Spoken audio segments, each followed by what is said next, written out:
Okay, so I came out with a short video on how to tattoo tigers. So in this video, I'm going to be explaining a more in-depth version of that.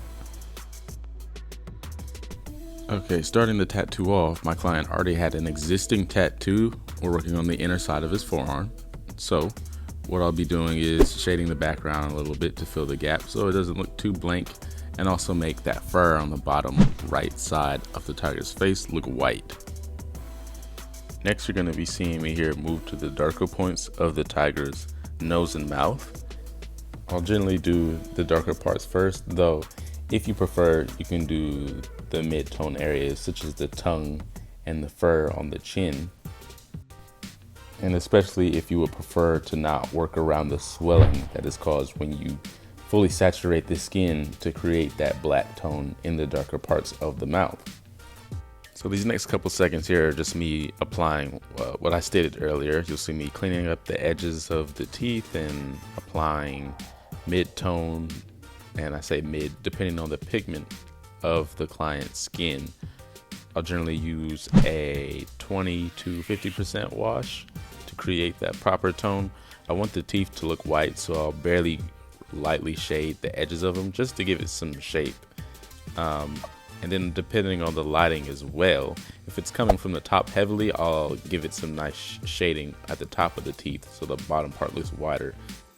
Okay, on to the next spot. I'll be doing the darker parts of the fur in the tiger's face, so those little black spots on the sides of the nose, the black patches on around the eye and the corners of the eye, but really most of all the darker parts of the fur. Next here is what you'll see me doing is applying the fur texture on the right side of the tiger's face. And now over to the left side. I kind of skimmed over the right side during the time lapse, so it would give you guys a better angle here on the left side. So as you can see here, I'm applying that texture, the first layer of it basically. What you want to do is be careful not to over apply the texture, and what I mean by that is if you're doing it in layers, you don't want to do that. You only want to apply one layer of the fur texture, spread it out. Don't overlap your strokes.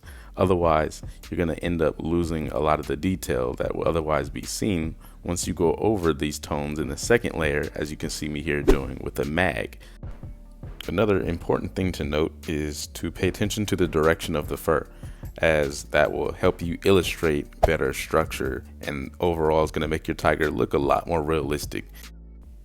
Also, another important thing to note, your line weight and pressure you apply when doing these strokes is important. This is why I said use whip shading rather than just pulling hard, sharp lines. But it also depends on the look you want to achieve.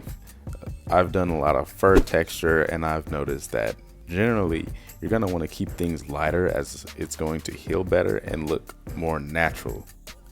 Again, it's all about personal preference and the look you wish to achieve.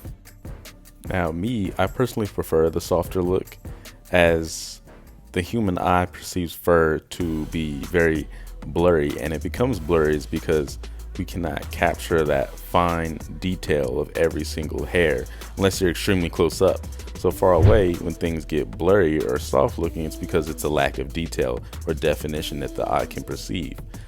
I believe a common mistake artists make when first getting into realism is trying to capture every single detail, and a lot of these details the eye cannot perceive, or generally won't perceive at all if it's not close enough, and then it ends up making the piece look more unnatural than anything. That's going to be all the tips I have for this video. Make sure to leave a like and subscribe. I'll be coming out with more content in the future.